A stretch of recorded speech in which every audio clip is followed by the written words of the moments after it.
Every person has a story, and every experience has a lesson.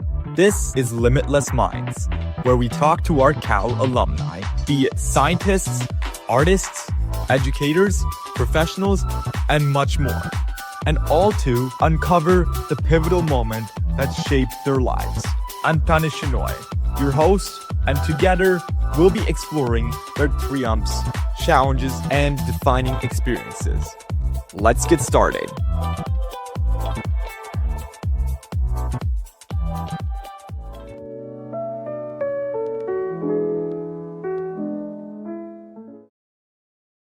Hey everyone, welcome back to Limitless Minds. I'm your host, Tanish Shenoy, a sophomore at Cal, teen entrepreneur, and someone who's learning that the hardest part of life isn't always building something new. It's holding steady when the map disappears. Today, we're joined by someone whose story feels like a river, sometimes rushing and sometimes still, but always carving its way forward. His name is Derek Van Rheenen. Cal alumni, former pro soccer player, documentary filmmaker, and now professor at UC Berkeley's School of Education. Derek has lived in Nigeria, Germany, India, and even here in the US, all while asking one powerful question, which is, what does it mean to live authentically? Derek, welcome to Limitless Minds. It's such a joy and honor to have you here. Thank you so much, Tanish. It's great to be here, and I'm so excited to be a part of your Limitless Minds podcast. Yeah, what a great conversation we have up here. So, let's start off this podcast with a quote by Rumi. So, Rumi wrote, "Don't get lost in your pain. Know that one day your pain will become your cure." Derek, I think about that every time I hear about your story. Like, your life began in Nigeria with Peace Corps parents and a childhood already tuned to service and global connection. So, Derek, I'm curious, what did that early beginning really teach you about who you were becoming as a person? That's a great question and a great place to start. You're right. My parents were in the Peace Corps. My father was the Peace Corps doctor. I was born in Ibadan, Nigeria. I think I had an amazing childhood living there. I think I was cared for exceedingly well. I think going to talk about Remy and pain, I think leaving there was probably very difficult for a very young boy who had grown up in an exceedingly supportive and loving place, and also just being in a country that was diverse from the moment I opened my eyes. And it, I think, set me up for wanting to nurture that sort of diversity in my own life. And so for me, it was the perfect start to a long life of travel and adventure. Wow, that is so grounded and a lot of changes happening at once. This actually reminds me of something that I always keep learning, which is that where you start isn't a box you stay in. Rather, it's the lens that you see through which changes. So now let's take it to when you were at Cal. At Cal, you weren't just an athlete. You were the student athlete, the one who was representing the college's soccer team. And instead of just doubling down on soccer, one of those days you were like, I want to hit pause, and decided to study abroad in Germany. In the sports world, it's almost like you just benched yourself in playoffs just to see what life was like off the field. So looking back at that moment, what did that leap of faith really give you? Another great question. And by the way, I think you're not just a filmmaker. I think you're a philosopher. I'm really liking your wisdom already. It was at risk. It was risky. And in fact, my friends and my coach didn't really think it was a great idea that I leave. We were a very successful team at the time. I think we had been nationally ranked in the top 20, if not top 10. I was an important player. I think I wasn't the captain at that time, but as you'll learn, I kind of came back and became the captain. But I remember my coach vividly saying to me, there may not be a position here for you when you return. And I had to take that risk. And for me, it was part of the discovery that is Berkeley. And it was an opportunity that I had always wanted to do. And so I'm really glad I did it. And I ended up studying at the Georg August Universität in Göttingen, Germany, and it was all in German. It was all auf Deutsch. So I had to read, write, go to lectures that were all in German. So as you can imagine, my German got a lot better. I thought it was pretty good when I went over until I started to try to write papers and to be a student at the university. But boy, by the end, I was dreaming in German. My German was really good. So it was a great experience. And it was also a time of reflection and learning about oneself and really struggling at times, being lonely. I remember going to the mailbox every day, just hoping for a card or a letter or, postcard. So, there was solitude, but it was also a great year of learning and becoming. I see. Wow. That's like a lot of truth and something you can only like live there to be able to understand. And that reminds me of something as well, that sometimes the most important wins, they aren't medals, trophies. They're not even grades. They're the moment you step off the path that everyone else is sprinting down. So now let's travel to India. You left a Silicon Valley job. And instead of chasing the ladder, you were like, you know what? Let's chase the river, the Ganga. This part, I have to say, it really resonates with me as I've been traveling to Rishikesh like almost every year, I'd say, especially like during my childhood years. And I've sat with sadhus. I even had recorded a podcast with one of the leaders there in Rishikesh. And one thing I'll never forget about is standing in the Beatles ashram, which I have to say, the Beatles ashram, it's an iconic spot. Like my mom even has this rare photo of a sadhu that her sadhu once gave her, where it was pictured with the Beatles themselves. So Derek, I've got to say this. Those Ganga photos you shared with me earlier, I have to say they're stunning and really touched my heart. They don't just look like snapshots.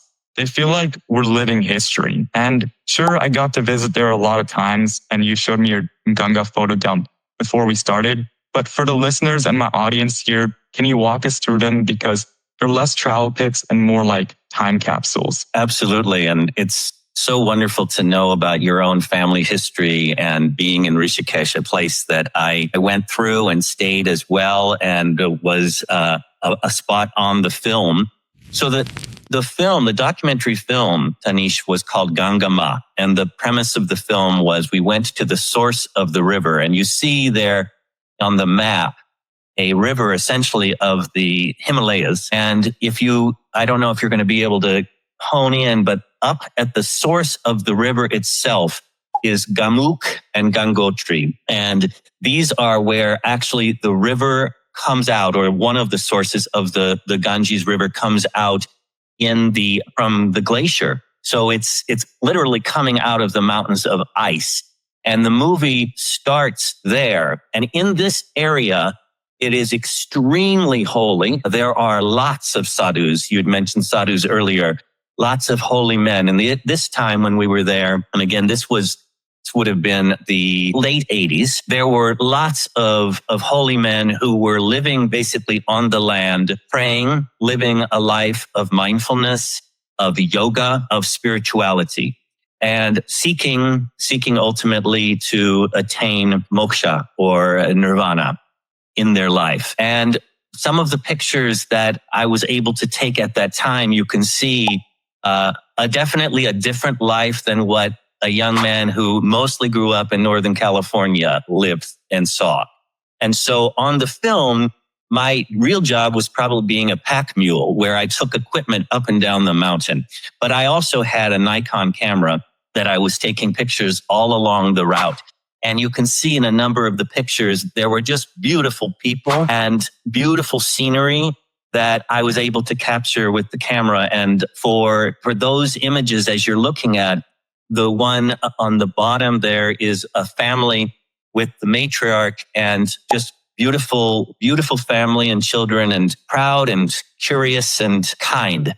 And that was what my experience on this film was from the very beginning. I absolutely loved India, and I felt like it was such an amazing place to learn.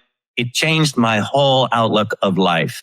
Just the sensual, textured life that I experienced was life changing. Absolutely. It really threw me in a lot of ways from probably a life of privilege to one that I just learned a tremendous amount about living and living with less but more. So it was an experience that I'll never, ever forget. Wow, that's a lot. And you definitely also answered my next question, which was about like what did that journey teach you about going to India? Speaking of lessons, what's one big lesson that you took away from India that you wish more people would take away when they travel?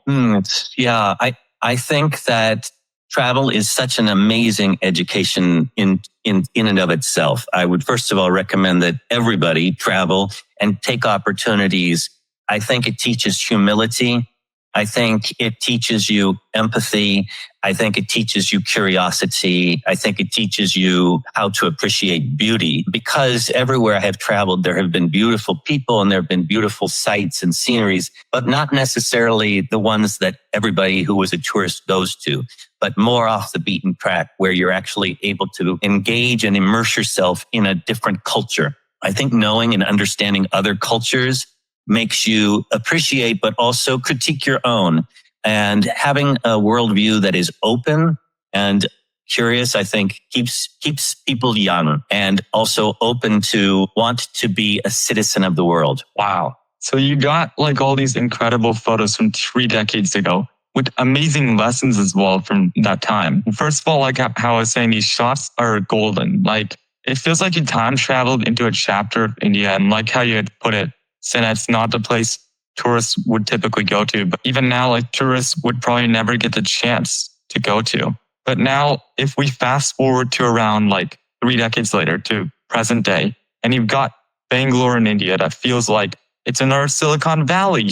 And in places like New Delhi and Gurgaon, they have full tech startups. And the cities, well, it looks more like LA or New York City. Whereas there are parts of America that still struggle with things like homelessness, right around near the Berkeley and SF area as well. So when you look at India today, how do you balance your memories with today's modern reality of India? Yeah, in a lot of ways, India has been extremely successful in navigating the tech industry and world and is a global leader. I do think, though, there are, as you sort of mentioned about the United States, there are at least 2, I think far, far more worlds within the nation. And I think you can still go to India and still essentially have the experience probably that I had 30 some odd years ago. Because if you take a pilgrimage up again to the source of the Ganges River, it's not going to be like Bangalore. It's not going to be like New Delhi. It's going to be a very different experience. Now, Rishikesh has probably changed since I was there decades ago. But there is still places and pockets within India that are extremely spiritual and continue to bring that sort of life to individuals who are open to experience it. So yes, things have changed, but so too do we have that in the United States. And I'm a huge advocate for nature and just getting out into nature. And I think wherever you are in the world, if you can do that, you settle your heart, you settle your soul, you open your mind, you open your heart. Wow. That's a big insight about like the world and how nature really plays a huge role. At the same time, like how even despite of there being change in any country, like there's still pockets that stay the same in a good way. Love that insight. So I know you've also said that coming back to the US after India was surprisingly harder than the journey itself. And it kind of makes me laugh a little bit because usually people get lost while traveling. Like sometimes I can barely find my way around after an Uber drops me off and stuff. But you were all good in India. Everything was all good. You were able to go around. But the moment you came back to the US, you were like, I feel lost. And I know so many of us do feel the same way too. Like we'll come back from a trip, a summer program, or even just a summer break. And suddenly it's like, this was my home, doesn't feel like it anymore. So I'm wondering back then, what did that feeling of lost look like to you? Yeah, it was really scary. I really allowed myself to go to a place in my mind and in my experience that I had never done before. And I was becoming an adult and I was thinking like an adult. But when I came back, I had quit the job, as you said, in Silicon Valley.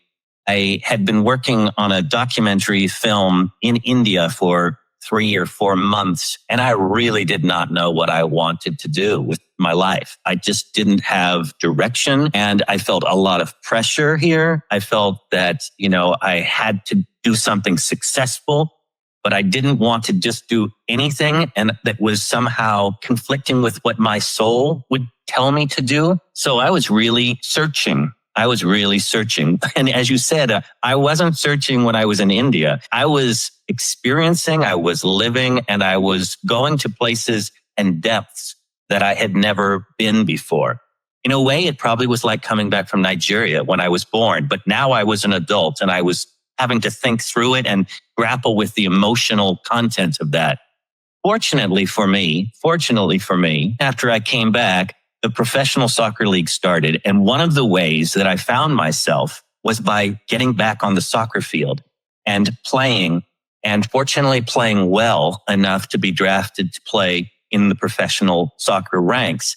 And I was named the captain. We went on and won a national championship. This is how old I am. We won the national championship in 1991. Okay, so it was a long time ago, but it's in some ways saved me. It was a return to my body and to athleticism and to competitiveness and camaraderie, a teamwork around a goal that gave me direction. And I was able to get out of my head. And so that became essentially my savior. And I embraced it. And it was an amazing career, short career, but a career nonetheless. And very happy about having played in college at Berkeley and having gone on and played professionally. It was a great experience. And it was not anything I ever had expected.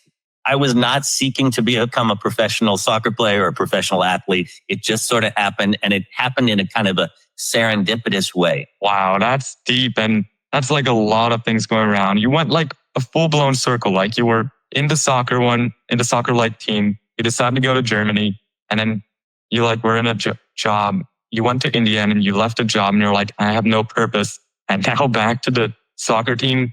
That hits. And it almost definitely felt like the world expected you to keep running that same software. But somehow after India, it looks like you came back with a new operating system. So speaking of athletics, when you later became the director of Athletic Study Center, you challenged that stereotype that student athletes as just athletes. So I'm wondering, what was it like carrying both those worlds, like sports and scholarship, and helping others get the best of those both worlds too? Yeah, thank you for asking that question.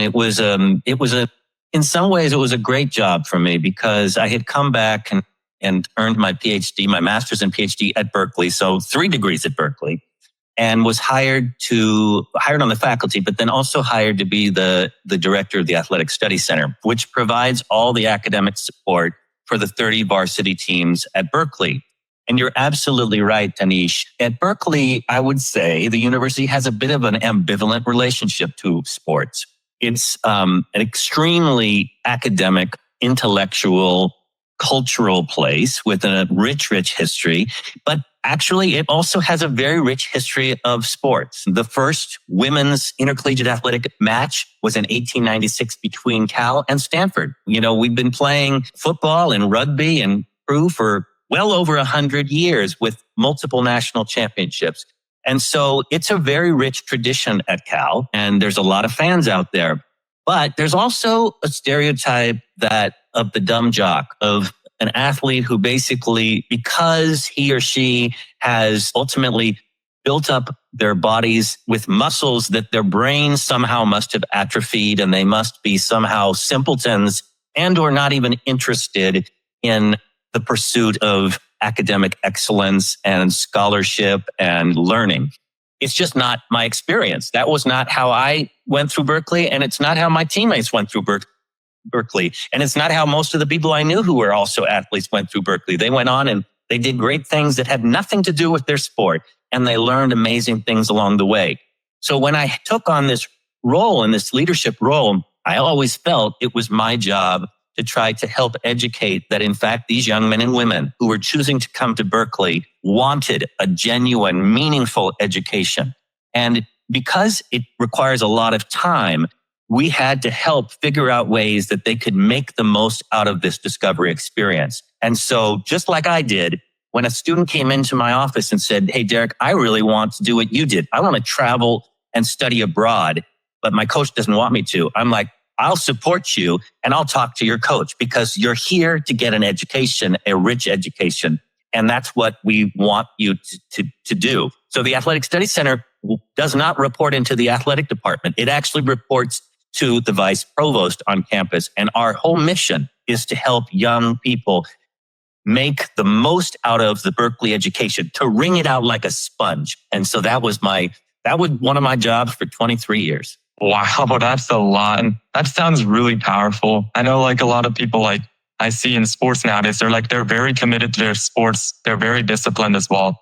And also some of the things you had said makes me think of my own Gen Z friends a bit. Like, so many of us, basically, whether we admit it or not, are double majoring in life itself. Sure, we're athletes, we're activists, coders, entrepreneurs, business people, creators, you name it. And it feels like the world hasn't fully caught up yet. And I know you went from Nigeria to Germany to India and the US as well. And you lived as like a true global citizen. And from my own Rishikesh trips, I've learned that each culture some way will rewire you, whether you realize it or not. Like changing out the lens on a camera. So looking back now, what's the biggest lesson about empathy and living as that global citizen been for you? I think listening to people and really hearing them. I think engaging with people with already something to say is sometimes the way we go through life and the way in which, and I'm not picking on Americans, but I think Americans sometimes travel the world. And I think that it's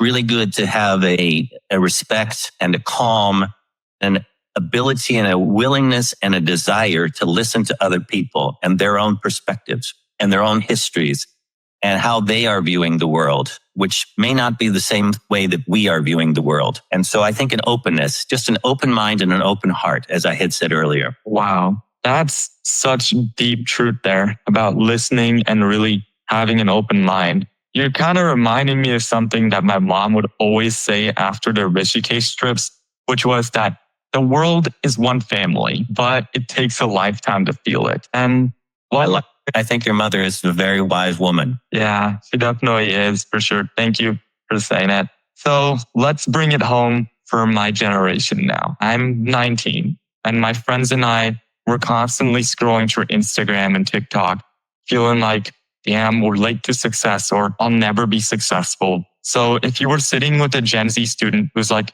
man, I feel behind, what's the one thing you'd tell them? Well, it's a great question. And I do sit with the students like yourself because I have the joy of teaching them. One, I would say, and related to what we were just talking about, I would say slow down. Slow down. There's something to be said for focusing in the moment and in the present and not feeling like you have to do 3 things at the same time and or get through an Instagram pages or I can't even say what the things are because I'm not on them. But I think that the sort of lack of attention, sometimes means that you miss something. And so this again comes back to being in nature. It's now becoming clear with research that spending time in nature is good for you cognitively. It's also good for you emotionally. And so I'd say slow down, listen, watch and look and see, and just take some time out for yourself and also believe in yourself. Because I think what you're saying is that a lot of your compatriots in your age are feeling like they should already be super successful. And how old are you? 19? Yeah, I'm 19. So I'll give you the example because I'm talking to you. You're 19 years old. You're going into your sophomore year. You have designed a podcast. You are waxing philosophically about life at age 19. You've traveled multiple times to India, Rishikesh, and probably lots of other places. You are spectacularly successful. You're at Berkeley. You're at the #1 public institution in the world.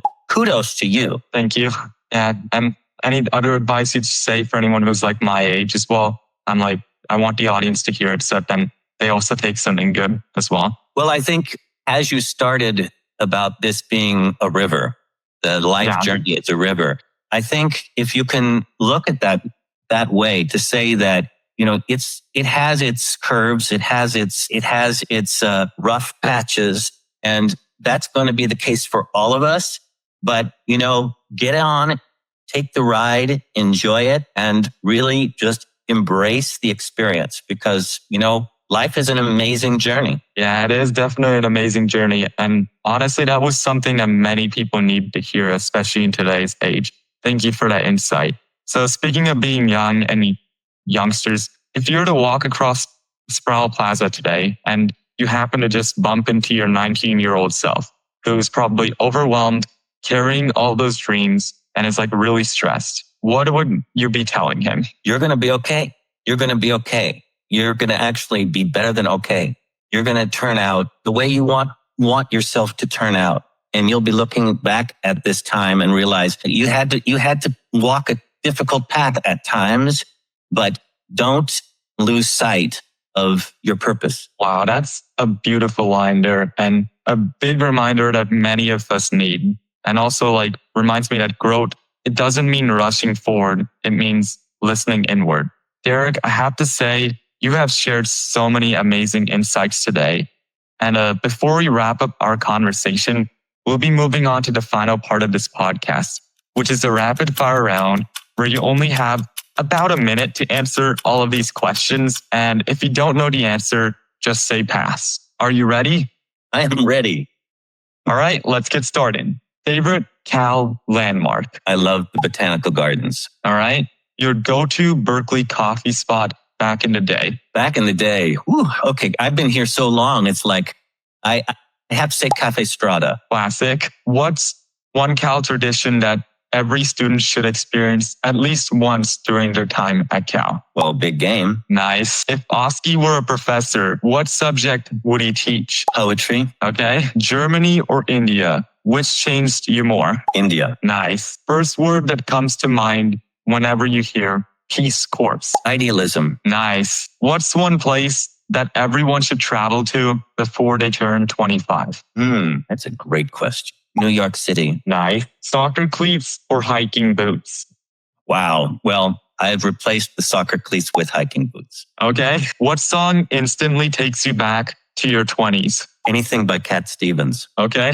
Book that you've reread more than one time? Hermann Hesse's Narcissus and Goldmund. Okay. What's one meal you could eat every day and you'd never get tired of? Bread and cheese. Okay. If you had to pick teaching one class forever, whether it was soccer strategy or cultural studies, which one would it be? Cultural studies. Nice. Best advice you've ever given a student in one sentence? Live. Superb.